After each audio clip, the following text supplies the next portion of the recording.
Federico Doring acaba de decirle al país entero que financiar una operación de Huachicol N.O. es delito si el que pone el dinero se hace el desentendido. Sí, lo dijo. En cámara, a nivel nacional, y encima lo repitió cuando la reportera lo cuestionó. Si eso no te indigna, espera a escuchar el resto, porque lo que está detrás de esta defensa no es torpeza, es pánico. Suscríbete a este espacio ahora mismo, porque este caso apenas abre la primera capa. Ernesto Rufo Appel, ex gobernador de Baja California, primer panista en gobernar ese estado, figura histórica del PAN, está preso. Y su partido, en lugar de guardar silencio y dejar que la justicia opere, decidió mandar a uno de sus diputados federales a salir en su defensa ante los medios. Ese diputado es Federico Doring. Y lo que dijo en esa entrevista dejó a la reportera sin palabras, a los espectadores boquiabiertos y al PAN en una posición que ningún comunicado va a poder reparar. Hay algo debajo de esta historia que va mucho más allá de una defensa torpe. Hay algo que huele a miedo organizado. Quédate, porque esto se pone mucho más oscuro. Para entender por qué la defensa de Doring es tan devastadora para el PAN, hay que entender primero de qué se acusa a Ernesto Rufo. El caso gira en torno a una empresa llamada Ingemar, vinculada al decomiso más grande de combustible robado, huachicol fiscal, en la historia reciente de México. Hablamos de un operativo que sacudió al país. Y en ese expediente aparece el nombre de Ernesto Rufo Appel como accionista mayoritario de la empresa relacionada con la carpeta de investigación. Accionista mayoritario. Mis amigos, eso no es un rumor. Eso es lo que dice el registro mercantil y lo que confirmó la nota del 11 de julio del Financiero, que la propia reportera puso sobre la mesa durante la entrevista a Doring. Él lo admitió. No lo negó. Lo que intentó fue algo mucho peor: justificarlo. Y si quieres seguir recibiendo este tipo de casos documentados cada semana, suscríbete a este espacio, porque aquí no los dejamos pasar. Doring dijo, con todas sus palabras, que Rufo no debería estar preso, porque él únicamente puso el dinero. Eso fue lo que argumentó. Que ser el que aporta el capital en una sociedad donde otro socio trafica permisos de importación de combustible y opera una red de huachicol, no convierte al inversionista en delincuente. Que la culpa es del que consiguió el permiso, no del que financió la estructura. Piénsalo un momento. Doring estaba diciéndole a México, en vivo, que los financiadores de operaciones criminales son inocentes si no salen personalmente a robar el combustible. La reportera lo paró en seco y le preguntó, ¿pero él sí fue accionista de la empresa? Y Doring confirmó, sí, lo fue. Y aún así, mantuvo que eso no lo hace responsable. Ahí el argumento no solo se derrumba solo, sino que aplasta al que lo levantó. Porque hay algo que Doring parece haber olvidado, o que tal vez esperaba que nadie recordara. Él mismo, en el inicio de esa misma entrevista, intentó presentar a Rufo como alguien que nada más rentaba las instalaciones para almacenar el combustible, como si fuera un simple arrendador sin mayor vínculo con la operación. Esa fue su primera versión.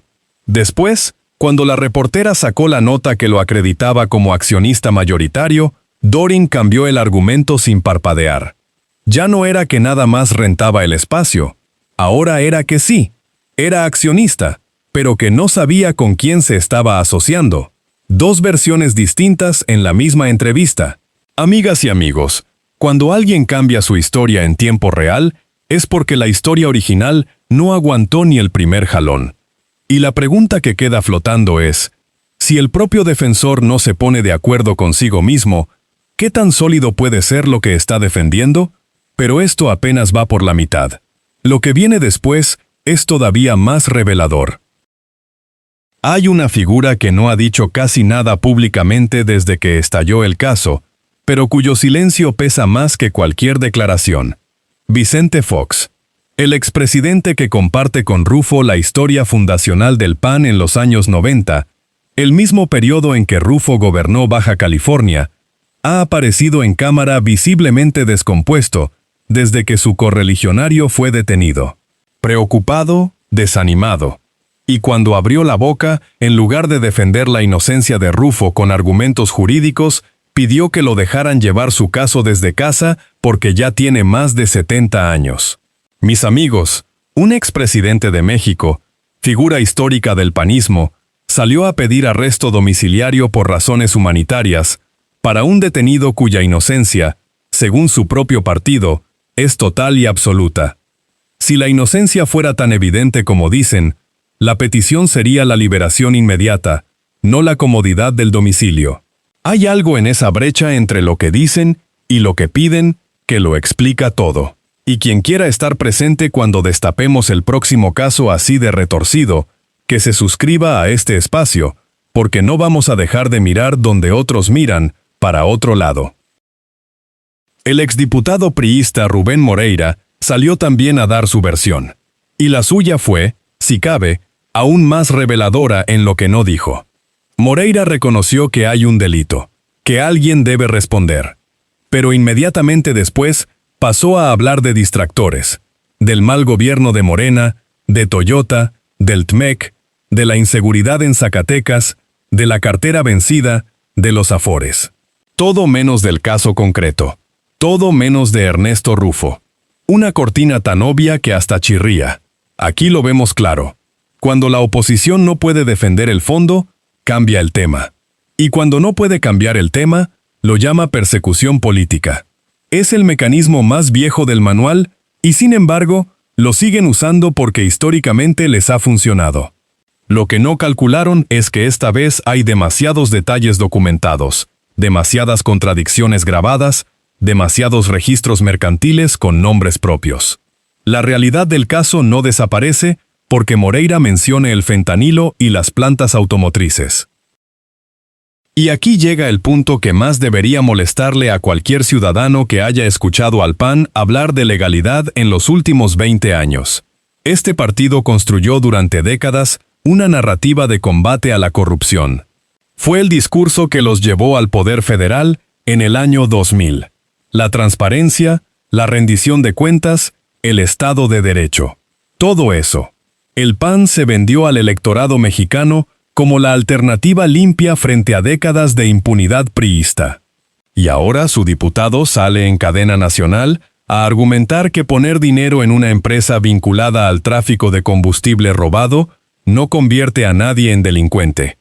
Que hay que revisar con quién te asocias, sí, pero que si no revisaste bien, pues tampoco es para tanto. Mis amigos, ese argumento, aplicado con la misma vara con la que el PAN midió a otros durante años, los hundiría a ellos también, y saben perfectamente que lo haría. Por eso el nerviosismo, por eso los cambios de versión, por eso Vicente Fox, hablando de humanitarismo en lugar de inocencia. Doring llegó incluso a usar una lógica que, si se sostuviera, liberaría a la mitad de los financiadores del crimen organizado en este país. Dijo que cuando alguien te propone un negocio, no llega diciéndote que es huachicolero ni que va a traficar permisos.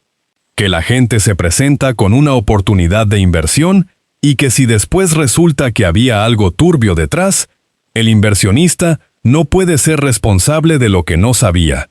Eso dijo, en voz alta, con cámara encendida. Y la reportera lo dejó hablar porque cada frase que salía era peor que la anterior. Pero hay un problema enorme con ese argumento. El tamaño del permiso de importación involucrado era tan extraordinario que, como señaló la propia reportera, debería haber disparado todas las alarmas de cualquier inversionista con el mínimo de diligencia. Y Rufo no era un inversionista novato. Era un exgobernador con décadas de experiencia política y empresarial, con acceso a asesores legales y financieros, con pleno conocimiento del sector energético, tras la reforma de Peña Nieto, que hizo posible ese tipo de importaciones. La idea de que no vio nada raro en todo eso requiere un nivel de incredulidad que pocos están dispuestos a activar.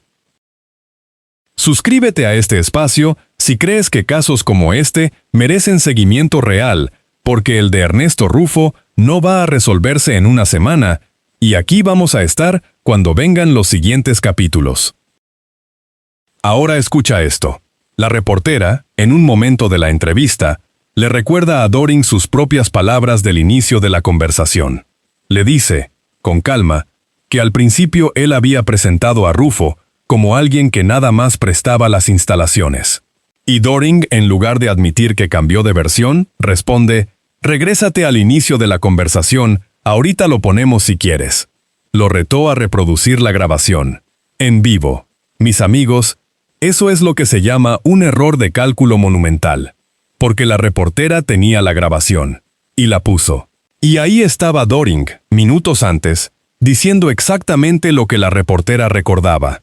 El diputado quedó sin argumentos, sin salida, y con el registro de sus propias palabras, desmintiéndolo en tiempo real.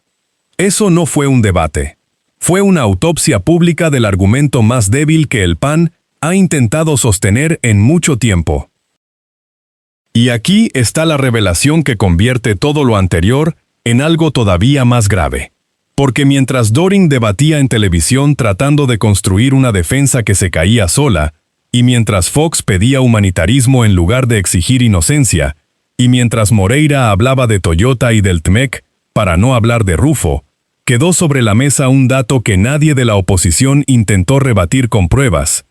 Según la nota del 11 de julio del Financiero, citada en la entrevista, Ernesto Rufo Appel figura como accionista mayoritario de la empresa Ingemar, que es la empresa relacionada directamente con la carpeta de investigación del decomiso. Mayoritario. No un accionista menor, no alguien que entró tarde, no un prestanombre sin poder de decisión. El accionista mayoritario.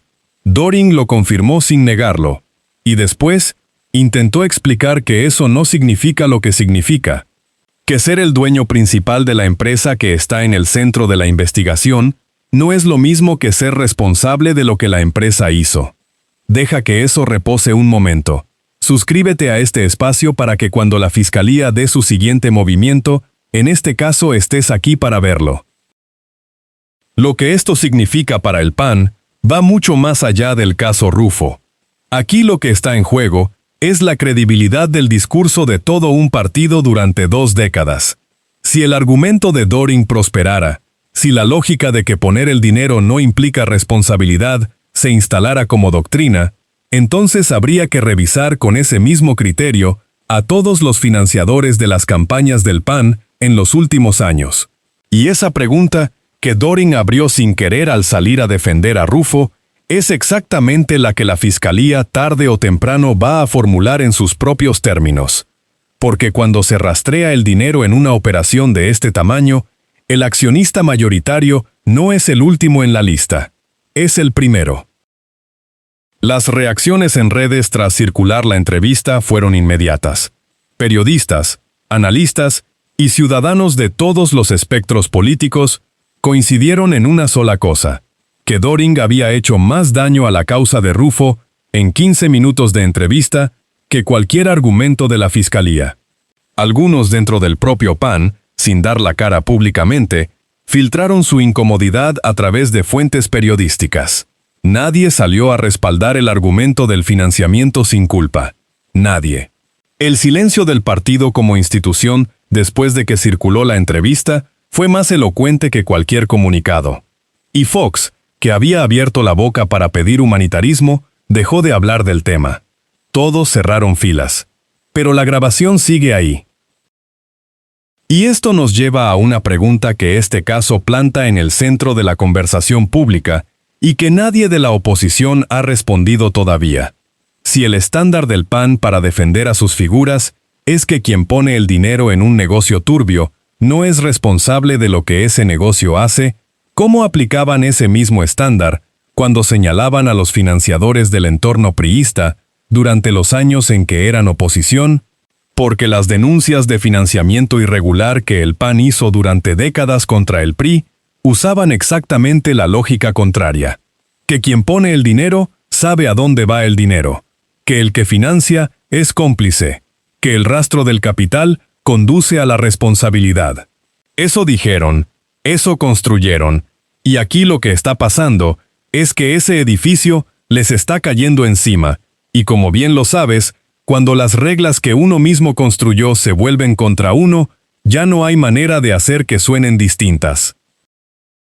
Mientras la hipocresía siga siendo el combustible con el que ciertas figuras políticas en este país sostienen su carrera, aquí vamos a seguir señalándola con nombres, fechas y grabaciones.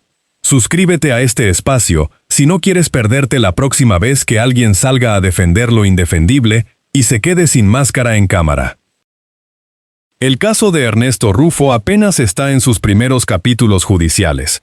Hay una carpeta de investigación, hay un accionista mayoritario preso, hay un partido que salió a defenderlo con argumentos que se derrumbaron en vivo, hay un expresidente que pidió humanitarismo donde debería haber pedido inocencia, y hay una pregunta sobre financiamiento de partidos que nadie ha respondido todavía. Eso es lo que existe hoy. Y cada uno de esos elementos tiene la capacidad de escalar. Lo que Federico Doring hizo en esa entrevista no fue una defensa. Fue una confesión accidental de que el PAN sabe exactamente en qué tipo de problema está metido uno de los suyos, y que su única estrategia disponible es construir un argumento jurídico tan endeble que cualquier persona con sentido común lo desecha en 30 segundos. La reportera lo desechó en menos. Y el registro quedó. Esto no termina aquí. Hay más casos esperando en la fila. Este espacio los va a seguir contando uno por uno, con la misma documentación y el mismo nivel de detalle. Suscríbete para que estés presente cuando lleguen.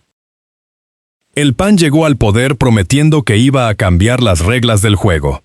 Hoy su diputado sale a decir que poner dinero en una operación de huachicol no te hace delincuente. Eso lo dice todo. Y ya lo dijeron ellos solos.